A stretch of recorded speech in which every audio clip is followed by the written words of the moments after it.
Hello? Hello, would you like to buy something from me? No thanks. Bye. Oh, that wasn't very successful, was it? I think I know why. I need to ditch the script next time. The most recent episode of Making Conversations Count featured John Barrows, a man after Wendy's own heart. He's all about the conversations and how to have great ones that lead to amazing things happening within your business. Haven't you listened yet?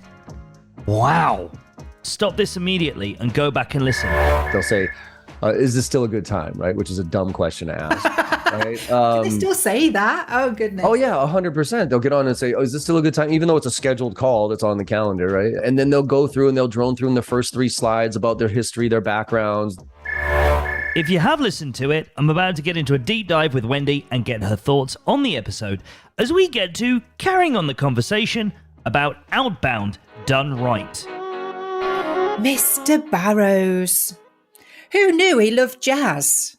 Apparently played it. Well, in the family, played it as well, by all accounts. I know. I was like, I just wanted to use a headline, sales calls and all that jazz.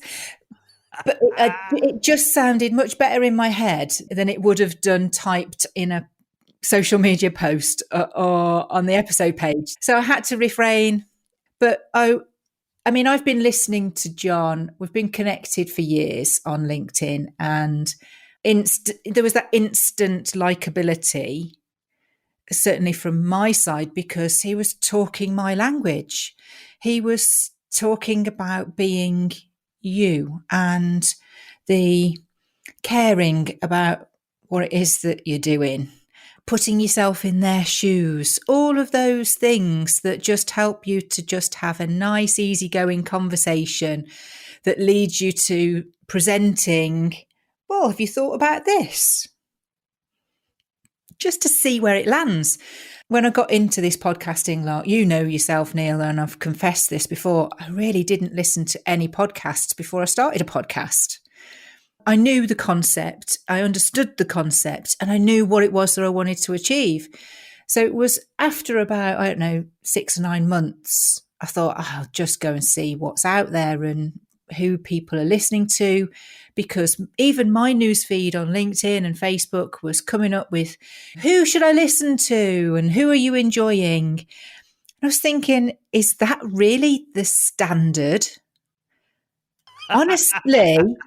And then I sort of bumped into John again on, seeing one of his posts online, and I went, oh, he's got a podcast. So I started to listen, and I was hooked. I was just hooked. And he takes you on his own journey as well, on his own show. So if you haven't listened to John Barrows, make sure that you go and listen to him, but also be sure that you come back to me, please. Yes, there is enough listening time for both of us. I just love his journey of search. He's recommended the Matthew McConaughey book to me. He said to get it in audio, but I didn't listen to him. I bought the book, and now Megan, my eldest. You're an audio person, I thought. I know, but the thing is, when you've watched as many Matthew McConaughey films and, as I have, he was in my head. He was talking to me personally off the page. And that is what happens when you get that familiarity with people, isn't it? Is that you can hear them. An example, my youngest and I, whilst Dad is working away in the week, we are now on episode 16 of season 5 of Gilmore Girls. Right? I'm like, it's just a guilty pleasure.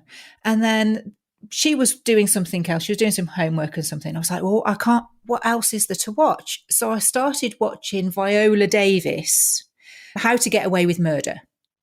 Right, it's another big show. That's got about 5 seasons now as well. I'm still on season 1.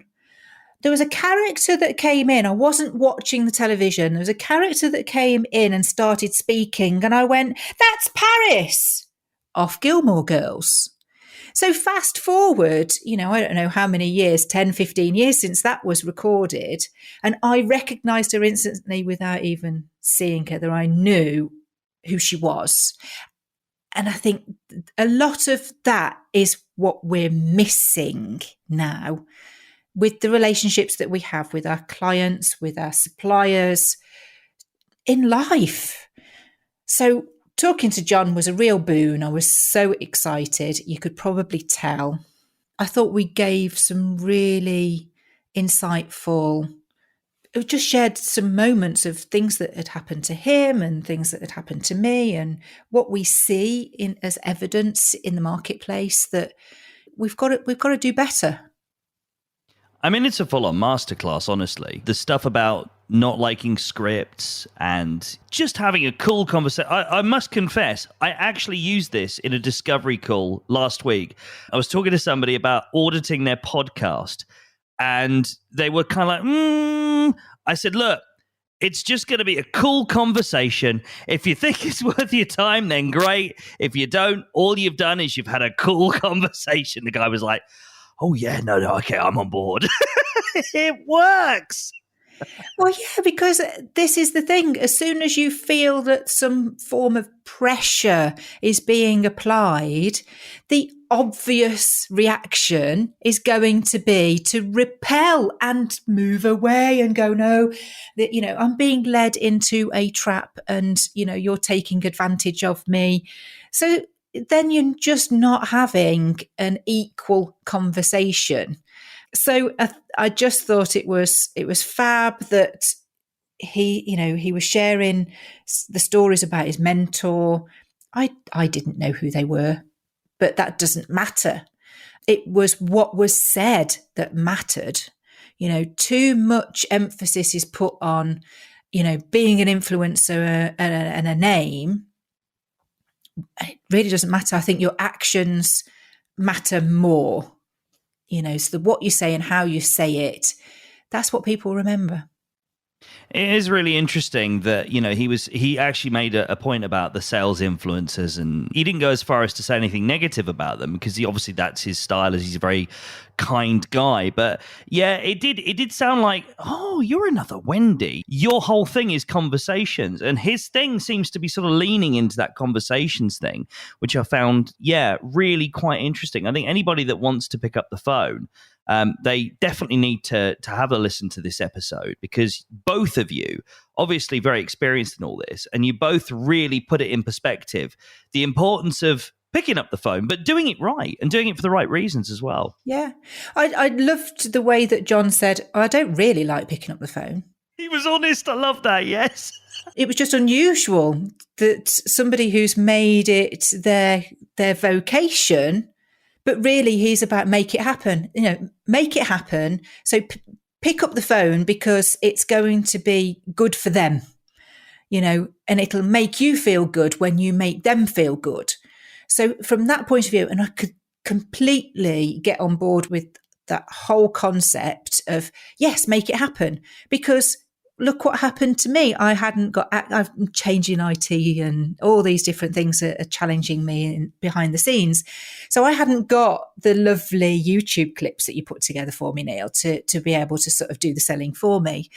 And I just thought, do you know what?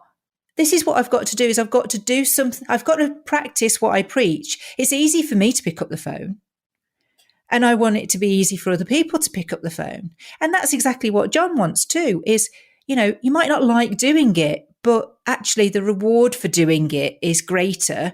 So I picked up the phone and created a video to promote the episode, and went, because the reason for doing it was more compelling than me not liking doing video, and the world didn't stop turning. The sky didn't fall in. It did rain a little later, but then I'm in Scotland. What can you expect? If you enjoyed the episode, and I've got no idea why you wouldn't, please do take the 60 seconds or so that it requires for you to let us know via the app that you're currently listening in. We'll have a new episode for you soon. Until then, enjoy carrying on those conversations.